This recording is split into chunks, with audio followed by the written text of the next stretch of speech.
कहानी की शुरुआत में हमें आइसलैंड में एक पहाड़ी इलाके को दिखाया जाता है जहाँ तेज तूफान चल रहा था। यहाँ काफी सारे हॉर्स यानी घोड़े रास्ते से गुजर कर निकल रहे थे। इसी बीच उन्हें अपने आगे कोई चीज दिखाई देती है, इससे डरकर वो वापस पीछे मुड़ जाते हैं। साथ ही हम देखते हैं कि वो चीज तेज तेज सांसें भी ले रही है। खैर सीन यहाँ से चेंज होता है और हम काफी सारी भीड़ों को एक फार्म हाउस में देखते हैं। तभी फार्म हाउस में भी उसी तरह की कोई चीज आ जाती है, इससे घबरा कर वो सब भीड़ें भी दूसरी जगह में आ जाती है। लेकिन इसी बीच एक भीड़ बाकियों से पीछे रह जाती है और जब वो यहाँ आती है तो उसकी हालत काफी खराब होती है। इसके बाद सब भीड़ें उस चीज को वहां से जाते हुए देखने लगती हैं। अब हम इस फार्म हाउस के मालिक इंग्वार और उसकी वाइफ मारिया को देखते हैं और पता चलता है कि वो दोनों शहर से काफी दूर अकेले एक पहाड़ी इलाके में रहते हैं। अब इस मूवी का चैप्टर 1 शुरू होता है और ये पिछले सीन से कुछ टाइम बाद का सीन है, जहाँ इंग्वार भीड़ों के पास जाकर डेली की तरह उन्हें घास डालता है। साथ ही हम देखते हैं कि उनके साथ उनके घर पर एक डॉग और एक कैट भी है। खैर अब उनकी भीड़ें अपने नए बेबीज को जन्म दे रही होती हैं, जिनमें मारिया उनकी हेल्प करती है। रात में डिनर के वक्त इंग्वार न्यूज़पेपर में देखता है कि अब टाइम ट्रेवल पॉसिबल है और इसकी अभी केवल थ्योरी लिखी गई है, जिसे सुनकर दोनों बोलते हैं कि आगे ये पॉसिबल है। इसी बीच दोनों की बातचीत से हम समझ पाते हैं कि दोनों काफी शांत रहते हैं और इनमें कुछ दूरियां भी हैं, यानी वो एक दूसरे के साथ खुशी खुशी नहीं रहते। खैर अगले दिन वो दोनों फार्म हाउस में जाकर नए लैम्प्स की मार्किंग करने लगते हैं, जिसमें वो बताती है कि इस साल नए बेबीज ज्यादा बड़े हैं। दोनों बातें कर ही रहे होते हैं, तभी अंदर एक और भीड़ अपने लैम्प को जन्म देने वाली थी। मारिया जल्दी से उसके पास जाती है। जब वो दोनों उस नए फीमेल लैम्प को देखते हैं तो काफी हैरान होते हैं, क्योंकि उस लैम्प के सर के अलावा बाकी सब इंसानों जैसा था, यानी कि एक हाइब्रिड लैम्प, इंसान और भीड़ का कॉम्बिनेशन। खैर वो दोनों डिसाइड करते हैं कि अब से वो उसे अपनी बेटी की तरह पालेंगे। इसके बाद मारिया उसे उसकी माँ से अलग करके अपने साथ घर ले आती है और उसका अपनी सगी बेटी की तरह ध्यान रखने लगती है। मारिया उसे पाकर काफी खुश रहने लगी थी। इसके बाद वो उस लैम्प का नाम एडा रखते हैं और हमें पता चलता है कि एडा उनकी बेटी थी, जो कि बॉर्न होते ही टाइम मर गई थी और इसी वजह से उन दोनों में दूरियां रहने लगी थी। लेकिन अब नई एडा यानी उस लैम्प के आ जाने से सब ठीक हो गया। मारिया और इंग्वार को उसकी असली माँ से कोई फर्क नहीं पड़ता कि कैसे जब असली माँ से उसका बच्चा छीना जाता है तो उसे कितना दर्द होता है। दूसरी तरफ हम फार्म हाउस में उसी भीड़ को देखते हैं जो कि अपने बच्चे को खोकर काफी दुखी थी और उसे आवाज लगा रही थी। अगले दिन मारी जब उसके पास जाती है तो वो भीड़ उसकी तरफ मेमियाने लगती है। देखने से लग रहा था कि जैसे वो अपने बच्चे को वापस लाने कह रही हो। ये देखने के बाद मारिया समझ जाती है कि वो क्या मांग रही है, लेकिन उसको कोई फर्क नहीं पड़ता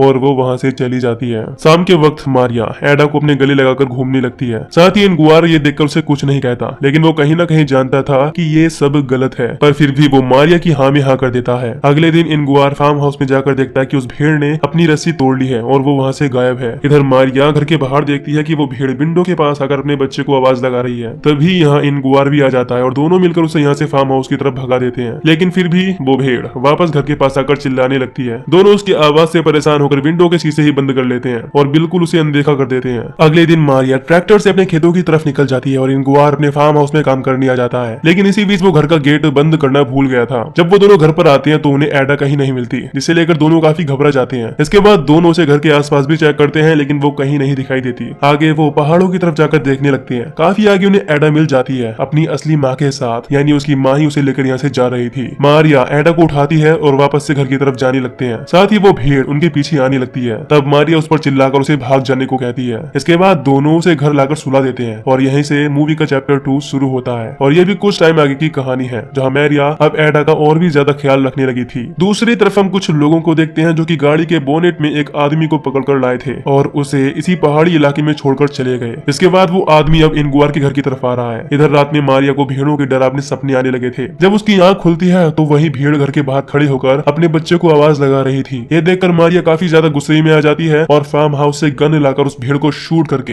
एक ही बार में खत्म कर देती है। इसके बाद वो उसे खींचते हुए दूर ले जाकर मिट्टी में कहीं दफना देती है। अब उसे लगने लगता है कि अब उस भीड़ की आवाज परेशान नहीं करेगी। इसी बीच हम उसी आदमी को देखते हैं जिसने ये सब कुछ देख लिया है। वो आदमी रात में उन्हीं के फार्म हाउस में सोता है और सुबह होने पर उससे मिलने इंग्वार आता है। असल में वो इंग्वार का भाई पीटर है, जो कि काफी दिनों के बाद उनसे मिलने आया है। खैर अब इंग्वार उसे अपने साथ खाने पर ले जाता है। उनके साथ खाने पर एडा भी आती है, जिसे देखकर पीटर काफी ज्यादा हैरान होता है। उसे कुछ समझ नहीं आता कि आखिर यहाँ चल क्या रहा है। वो उस वक्त तो उनसे कुछ नहीं कहता, लेकिन बाद में जब एडा मारिया के साथ नहा रही होती है तो वो उन्हें देखने जाता है। उसे ये काफी अजीब लगता है कि कैसे कोई एक लैम्प से इतना घुल मिल सकता है। इसके बाद वो इंग्वार से पूछता है कि क्या चल रहा है। इस पर वो उसे बताता है कि ये हमारे लिए एक खुशी है। अब पीटर आगे उससे कुछ पूछता, इससे पहले इंग्वार उसे कहने लगता है कि जब तक तुम चाहो यहाँ रह सकते हो, लेकिन हमारी पर्सनल लाइफ में इंटरफेयर मत करना। इस पर उसे हाँ कहना पड़ता है। अगले दिन वो इंग्वार और मारिया के साथ मिलकर उनके खेतों पर काम करवाता है। यहाँ मारिया उसके लिए कॉफी लाती है और साथ ही वो उसके ऊपर ट्राई मारने लगता है, लेकिन वो उसे ये करने को मना करती है। वो उससे कहता है कि वो एक एनिमल है, ना कि कोई इंसान, और तुम उसके साथ इतना घुल मिलकर क्यों रह रही हो। ये बात मारिया को बुरी लगती है, लेकिन वो उसे कुछ नहीं कहती। अब अगले दिन वो तीनों मिलकर पुराने केबिन को साफ करने लगते हैं। इसी बीच पीटर को एक म्यूजिक ड्रम सेट मिलता है और वो उसे बजाने लगता है। उसे बजाता हुआ एडा देख लेती है, जिसके बाद वो उसे भी घुल मिलने लगी थी। कुछ देर बाद पीटर उसे केबिन के बाहर की घास तोड़कर खिलाने लगता है। साथ ही हम देखते हैं कि वो घास खा रही है। तभी यहाँ इनगुआर आ जाता है और ये देखकर पीटर पर काफी गुस्सा होता है। अब पीटर डिसाइड करता है कि वो इस पागलपन को दूर कर देगा। वो देखता है कि इनगुआर और मारिया सो रहे हैं। वो एडा को अपने साथ बाहर घुमाने ले जाता है और साथ ही वो फार्म हाउस से गन भी ले लेता है। वो घर से काफी दूर आकर उस पर गन पॉइंट कर देता है। इधर जब मारिया उठती है तो उसे एडा वहां नहीं दिखती, जिसके बाद वो उसे घर में ढूंढने लगती है। उसे एक जगह पर एडा पीटर की गोद में सोती हुई मिल जाती है, यानी पीटर उसे नहीं मार पाया और उसने उसे आखिरकार एक्सेप्ट कर ही लिया। अब यहाँ से मूवी का चैप्टर 3 स्टार्ट होता है। मारिया एक जगह पर जाती है जहाँ 3 कब्र थी और उनमें से एक कब्र उसकी असली बेटी एडा की थी, जो कि बॉर्न होते टाइम ही मर गई थी। यहाँ 2 कब्र और होती हैं और हो सकता है कि ये कब्र भी उसके 2 बाकी मरे हुए बच्चों की हो। इस वजह से इनगुआर और उसके बीच दूरियां बढ़ी थी। अगले दिन पीटर एडा को अपने साथ ट्रैक्टर में बिठाकर फिशिंग के लिए ले जाता है और घर में मारिया और इनगुआर अकेले होते हैं और एक दूसरे के साथ रोमांटिक होने लगते हैं। इधर पीटर एडा के साथ मिलकर एक लेक में फिशिंग करने लगता है। कुछ टाइम बाद जब वो वापस घर जा रहे होते हैं तो उनका ट्रैक्टर रास्ते में ही बंद हो जाता है। इसके बाद पीटर उसे वहीं छोड़कर एडा के साथ घर आ जाता है। घर पर वो इनगुआर से ट्रैक्टर के बारे में बताता है कि वो खराब हो गया है। इसके बाद वो तीनों मिलकर ड्रिंक करते हुए मैच देखने लगते हैं और बाद में साथ मिलकर डांस भी करते हैं। एडा इन सबसे परेशान होकर घर के बाहर आ जाती है। वहां वो देखती है कि उनका डॉग किसी चीज को घूर कर देख रहा है और जब एडा भी उस चीज को देखती है तो वो काफी डर जाती है। जब वो डॉग उस चीज की तरफ जाता है तो वो चीज उसे बेरहमी से मार देती है। अब एडा जल्दी से उसे बचकर फार्म हाउस में आ जाती है और अपना चेहरा शीशे में देखने लगती है। इसी बीच हम देखती हैं कि उनकी गन फार्म हाउस से गायब होती है। इसके बाद एडा जल्दी से भागकर घर में आती है, जहाँ इनगुआर को ज्यादा ड्रिंक के नशे में नींद आ रही थी। बाद में वो उसी के साथ बेड पर लेट जाती है। साथ ही हम देखते हैं कि एडा उस चीज से अभी भी डर रही थी। दूसरी तरफ मारिया और पीटर किचन में जब एक साथ होते हैं तो यहाँ पीटर उसे एडा की असली मॉम के बारे में बोलकर ब्लैकमेल करने लगता है और पूछता है कि क्या तुमने एडा को बताया कि क्या तुमने उसकी मॉम को मार दिया। ये बात सुनकर मारिया उसकी बात मान लेती है और उसे किस करती है और चालाकी से एक कमरे में बंद कर देती है। वो नहीं चाहती थी कि एडा को ये सब बातें पता चले। इसी बीच हम देखते हैं कि उनके घर की कैट उनके घर से दूर रहने लगी है उस चीज के डर की वजह से। अगले दिन सुबह में मारिया पीटर को उठाती है और उसे बाद में स्टैंड पर छोड़ने चली जाती है। वहाँ वो उसे बताती है कि एडा उनके लिए एक गिफ्ट है और इससे वो अपनी नई शुरुआत कर सकते हैं। इधर हम देखते हैं कि एडा इनगुआर को ब्रेकफास्ट देती है और बाद में इनगुआर उसे अपने साथ लेकर ट्रैक्टर की तरफ जाने लगता है, जो कि रास्ते में खराब पड़ा था। दूसरी तरफ मारिया पीटर को बस में बिठाकर घर की तरफ आने लगती है। इधर इनगुआर उसे रास्ते के बारे में बताने लगता है कि घर की तरफ वापस आने का रास्ता क्या है। अब वो ट्रैक्टर के पास आकर उसे स्टार्ट करने की काफी कोशिश करता है, लेकिन वो स्टार्ट नहीं होता। इसके बाद इनगुआर एडा को लेक की तरफ ले जाने लगता है। इधर मारिया घर पहुंचती है, लेकिन उसे वहां उन दोनों में से कोई दिखाई नहीं देता। अब जैसे ही वो घर के बाहर चेक करने आती है तो उसे गन के फायर की आवाज आती है। वो जल्दी से उस तरफ जाने लगती है। इधर हम देखते हैं कि इनगुआर पर किसी ने उसी की गन से शूट कर दिया था और हम देखते हैं कि फायर एक अजीब से दिखने वाले इंसान ने की है, जिसका सर भीड़ जैसा है और बाकी बॉडी इंसान की तरह, यानी देखने में एडा की तरह। इसके बाद वो हाइब्रिड इंसान एडा को पकड़कर अपने साथ ले जाने लगता है। अब एडा इनगुआर से दूर जाती हुई दुखी भी होती है, लेकिन वो उसे अपने साथ लेकर चला जाता है। जब तक वहां मारिया पहुंचती है, इनगुआर की मौत हो चुकी थी और वो एडा को लेकर चला गया था। इनगुआर की मौत से वो काफी ज्यादा दुखी होती है और इनगुआर से एडा के बारे में पूछने लगती है कि वो कहाँ है, लेकिन वो उसे कुछ नहीं बता पाता। इसके बाद मारिया खड़ी होकर एडा को सब तरफ देखने लगती है, लेकिन वो उसे कहीं नहीं दिखती। अब असल में दोस्तों वो हाइब्रिड ही एडा का असली फादर था, जिसने फार्म हाउस के पास आकर एक दिन उसी भेड़ को प्रेग्नेंट कर दिया। अब जैसे कि वो एक हाइब्रिड था, वैसे ही उसकी बेटी भी एक हाइब्रिड पैदा हुई। इससे हम ये समझ पाते हैं कि कहानी की शुरुआत में जो घोड़े इस चीज से डरकर भाग रहे थे वो हाइब्रिड ही था, लेकिन हमें मूवी में उस हाइब्रिड के बारे में जानकारी नहीं दी गई है। हो सकता है कि वो फ्यूचर में किए गए किसी एक्सपेरिमेंट का नतीजा हो और किसी तरह टाइम में वापस आ गया हो। वेल इसके लिए काफी सारी थ्योरीज बन सकती हैं। वेल दोस्तों कहानी इतनी ओपन है तो हम एंडिंग थोड़ा बहुत इधर उधर करके बना सकते हैं। खैर मारिया के पास कुछ नहीं बचा, ना उसका हस्बैंड और ना ही उसकी नई बेटी, और इसी के साथ ये मूवी यहीं पर खत्म हो जाती है।